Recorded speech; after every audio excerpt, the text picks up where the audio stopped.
ನಗರ ಶಾಸಕರಾದ ಬಸನಗೌಡ ಪಾಟೀಲ್ ಯತ್ನಾಳವರು ನನ್ನ ಮೇಲೆ ನಂಬಿಕೆ ಇಟ್ಟು ಟಿಕೆಟ್ ನೀಡಿದ್ದಾರೆ.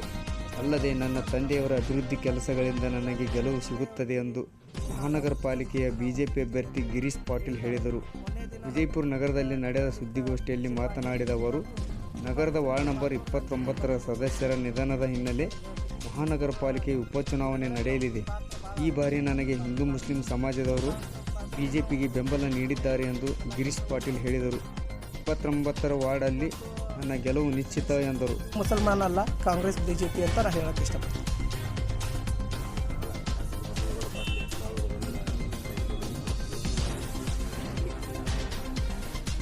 ಶಾಸಕರು ಹೊಡೆತು ಬೀಳುತ್ತದೆ ಅನ್ನೋದಕ್ಕಿಂತ ಶಾಸಕರು ಎಲ್ಲ ಕಡೆ ಕೆಲಸ ಮಾಡಿದ್ದಾರೆ.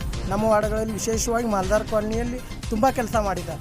ನಾವು ಹೇಳಿದ ಮೇಲೆ ಅಲ್ಲಿ ಎಲ್ಲ ಜನರು ವಾಸ ಮಾಡ್ತಾರೆ. ಮುಸಲ್ಮಾನರಿಗೆ ಪ್ರತ್ಯೇಕವಾಗಿ ಬಿಡಬೇಕು, ಹಿಂದೂ ಜನಕ್ಕೆ ಹಿಡಿಬೇಕು ಅನ್ನೋದು ಏನಿಲ್ಲ. ಇಲ್ಲಿ ನಮ್ಮ ವಾರ್ಡ್ನಲ್ಲಿ ಎಲ್ಲ ಥರ ಕೆಲಸ ಮಾಡ್ಕೊತ ಬಂದಾರೆ. ಮಾಲ್ದಾರ್ ಕಾಲನಿಯಲ್ಲಿ ಸುಮಾರು 2 ಕೋಟಿ ರೂಪಾಯಿದು ಕೆಲಸ ಆಗಿದೆ. ನೀವು ಹೋಗಿ ನೋಡ್ಕೊಂಡು ಬರ್ಬೋದು ಮುಸಲ್ಮಾನರ ಏರಿಯಾಗಳಲ್ಲಿ ಎಷ್ಟು ಅಭಿವೃದ್ಧಿ ಆಗಿದೆ. ಮೊನ್ನೆ ದಿನ ನನಗೊಬ್ಬ ಮುಸಲ್ಮಾನ್ ಮಿತ್ರ ಹೇಳಿದ, ಇಲ್ಲ ಶಾಸಕರು ಏನಾದರೂ ಹೇಳಿ ನಮ್ಮ ಭಾಗಕ್ಕೆ ತುಂಬ ಇದು ಕೆಲಸ ಮಾಡಿಕೊಟ್ಟಾರ ಅವರು. ನಾವು ಮೊನ್ನೆ ಪ್ಲಾಟ್ ತೊಗೊಳಿಕ್ಕೆ ಹೋದಾಗ, ನಮ್ಮ ಮನೆ ಬಾಜು ಪ್ಲಾಟ್ ತೊಗೊಳಿಕ್ಕೆ ಹೋದಾಗ 7 ಲಕ್ಷ ರೂಪಾಯಿ ಹೇಳ್ತಿದ್ರು. ಈಗ ಸಿ ರಸ್ತೆ ಆಗೈತಿ, ನಮ್ಗೆ ಅಲ್ಲಿ 13-15 ಲಕ್ಷ ಕೇಳಾಗತ್ತಾರೆ. ಇದರೊಳಗೆ ಯಾವ ರೂಪಾಯಿ ಜಾತೀಯತೆ ಬರಲ್ಲ. ಇಷ್ಟೆಲ್ಲ ಕೆಲಸ ಮಾಡ್ಯಾರ, ನಾವು ಅವ್ರ ಜೊತೆ ಅದೀವಿ ಅಂತೇಳಿ ನಮಗೂ ಧೈರ್ಯ ತುಂಬ. ಶಾಸಕರ ಮೇಲೂ ವಿಶೇಷವಾದ ಗೌರವ ಐತೆ ಮುಸಲ್ಮಾನ್ ಬಾಂಧವರಿಗೆ. ಗಿರೀಶ್ ಬರ ಹೇಳೋದು ಎಲ್ಲ ಸತ್ಯನೇ ಅದ. ಇಲ್ಲಿ ನಮ್ಮ ಜೊತೆ ಕೂತಂಥ ಎಲ್ಲ ಬಾರಾಕೋಟರ ತಂಡದ ಸೋದರು, ಹಿರಿಯರು, ಮುಖ್ಯವಾಗಿ ನಮ್ಮ ಇಲ್ಲಿ ನಾಯಕರು ಎಲ್ಲರೂ ಅತ್ಯಂತ ಅನ್ಯೋನ್ಯವಾಗಿದ್ದೀವಿ. ಅವರು ಸಹಿತ ನಮಗೆ ಬೆಂಬಲ ಒಪ್ಪಿಸ್ಯಾರ. ಅಭಿವೃದ್ಧಿ ಸಾಕಷ್ಟು ಆಗಿದೆ. ಜನ ಮಾತಾಡ್ತಾರೆ, ಸಾಕಷ್ಟು ಹಿಂದೆ ಎಲ್ಲ ಭಾಳ ಜನ ಸಫರ್ ಆಗ್ಯಾರ. ಮಳೆಗಾಲದಲ್ಲಿ ತಾಯಂದಿರು, ಹಿರಿಯರು, ಮಕ್ಕಳು ಸ್ಕೂಲಿಗೆ ಹೋಗಿ ಆಗ್ತಾಯಿರಲಿಲ್ಲ. ಯಾರೇ ಒಬ್ರಿಗೆ ಆರಾಮ್ ತಪ್ಪಿದ್ರೆ ಒಂದು 200 ಮೀಟ್ರ್ ಪಾಸ್ ಹಾಕಿತ್ತಿಲ್ಲ, ಅಷ್ಟು ರೊಜ್ಜಿತ್ತು, ಮನೆಯಿಂದ ಹೊರಗೆ ಬರೋಕ್ಕೆ ಬರ್ತಿತ್ತಿಲ್ಲ. ಅಂಥ ಪರಿಸ್ಥಿತಿಯಲ್ಲಿ ನಿಮಗೆಲ್ಲ ಗೊತ್ತು, ವಿಜಯಪುರ ನಗರದ ಶಾಸಕರಂಥ ಬಸನಗೌಡ ಪಾಟೀಲ್ ಯತ್ನಾಳವರು ವಿಶೇಷ ಅನುದಾನ ತೊಗೊಂಬಂದು ಮಂತ್ರಿ ಯಾವುದೋ ಪದವಿ ಬಯಸದೆ ನಮ್ಮ ಜನರ ಹಿತ ಮುಖ್ಯ ಅಂತೇಳಿ ವಿಶೇಷ ಅನುದಾನ ತೊಗೊಂಬಂದು ಈ ಬಡಾವಣೆ ಸುಂದರೀಕರಣ ಮಾಡ್ಯಾರ. ಬರುವಂಥ ಇನ್ನಷ್ಟು ಅಲ್ಪ ಸ್ವಲ್ಪ ಕೆಲಸಗಳು ಉಳಿದಾವೆ. ಅವು ಸಹಿತ ನಮ್ಮ ಜೊತೆ ಮಹಾನಗರ ಪಾಲಿಕೆಯಲ್ಲಿ ಯಾವುದಾದ್ರು ಅನುದಾನ ಬಂದ್ರೆ, ಈಗ ನಿಮ್ಗೆ ಗೊತ್ತು ಕಾಂಗ್ರೆಸ್ ಹಣೆಬರ ಹೆಂಗಿರುತ್ತೆ, ಯಾವುದಾದ್ರು ಅನುದಾನ ಬಂದ್ರೆ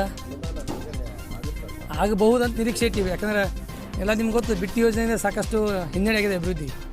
ಆದ ಕಾರಣ ನಮ್ಮ ಶಾಸಕರು ಮತ್ತು ನಮ್ಮ ಶಾಸಕರು ಸಹಿತ ಇನ್ನಷ್ಟು ಹೆಚ್ಚುವರಿ ಶಾಸಕ ಅನುದಾನ ತರಬೇಕಂತ ವಿಚಾರ ಮಾಡ್ಯಾರ. ಅಲ್ಲ, ಇವತ್ತು ಪರಿಸ್ಥಿತಿ ನೋಡಿದ್ರೆ ನಾವು 1.5 ವರ್ಷ ಆಯಿತು ನಾವು ಮಹಾನಗರ ಪಾಲಿಕೆ ಸದಸ್ಯರಾಗಿ. ನಮ್ಮ ವಾರ್ಡಲ್ಲಿ 10 ರೂಪಾಯಿ ಕೆಲಸ ಆಗಿಲ್ಲ.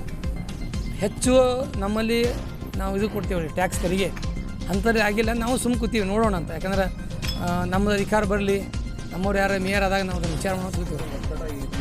ಶಾಸಕರ ಒತ್ತಡ ಅಂದರೆ ಕಾರ್ಪೊರೇಷನಲ್ಲಿ ಭಾಳ ಹಸ್ತಕ್ಷೇಪ ಮಾಡಿಲ್ಲ. ಅವರು ತಮ್ಮ ವಿಶೇಷ ಅನುದಾನದಲ್ಲೇ ಸಾಕಷ್ಟು ಅಭಿವೃದ್ಧಿ ಮಾಡಕತ್ತಾರೆ. ಅವರು ಇನ್ನೂ ಮೊನ್ನೆ ಒಂದು 10 ಕೋಟಿ ರೂಪಾಯಿ ತಂದಾರ. ಅದು ಸಹಿತ ಯಾವ್ಯಾವ ಅವಶ್ಯಕತೆ ಮುಖ್ಯ ಅಂತೇಳಿ ಅದು ಹಾಕ್ಕೊಂಡಾರ. ಮುಂದಿನ ದಿನಗಳಲ್ಲಿ ನಮ್ಮ ಆಶಾಭಾವನೆ ಐತಿ. ನಮ್ಮ ಗಿರೀಶ್ ಅವರು ಗೆದ್ದು ವಿಶ್ವಾಸ ಅದ. ಅವ್ರು ಬಂದ ಮೇಲೆ ಮೇಯರ್ ಚುಕ್ಕಾಣಿ ನಮ್ಮವ್ರು ಹಿಡಿಬೋದು ಅಂತೇಳಿ ಒಂದು ನಮ್ಗೆ ಆಶಾಭಾವನೆ ಐತಿ. ಸಿಗ್ಬೋದು. ಸಿಕ್ಕಾಗ ನಾವು ಸ್ವಲ್ಪ ನಾವು ಯಾರಿಗೆ ಆಶ್ವಾಸನೆ ಕೊಟ್ಟಿದ್ದೇವೆ ನಮ್ಮ ವೋಟರ್ಸಿಗೆ, ನಮ್ಮ ಜನರಿಗೆ ನಾವು ಕೆಲಸ ಮಾಡೋಣ ಅಂತ ಐತಿ. ಇಲ್ಲಿ ಗೆಲುವಿನ ಪ್ರಶ್ನೆ, ಸೋಲಿನ ಪ್ರಶ್ನೆ, ನಾವು ಆಲ್ರೆಡಿ ಗೆದ್ದೀವಿ ಅಂತ ನಾ ಹೇಳ್ತೀನಿ. ಈ ಎದೆ ಮುಟ್ಕೊಂಡು ಹೇಳ್ತೀನಿ, ಗೆಲುವು ಯಾಕೆ ಅಂತ. ನಮಗೆ ಕೊಟ್ಟಿರೋ ಪ್ರೀತಿ ಸಹಕಾರ ನೋಡ್ರಿ. ಇವತ್ತು ಒಂದು ಹೋಟ್ಲಾಗ ಗೆದ್ರೂ ಮನುಷ್ಯ, ಸೋದ್ರು ಮನುಷ್ಯ. ಆದರೆ ಇಲ್ಲಿ ಗೆಲುವು ಸೋಲುವುದು ಪ್ರಶ್ನೆ ಇಲ್ಲ. ಒಂದು ಮಾನವೀಯತೆ, ಒಂದು ಏನು ಇದು ಐತಿ, ತಂದೆಯವ್ರು ಮಾಡಿದ್ದ ಕಾರ್ಯಗಳನ್ನು ಅವ ನಡೆಸ್ಕೊಂಡು ಹೊಂಟಾನೆ.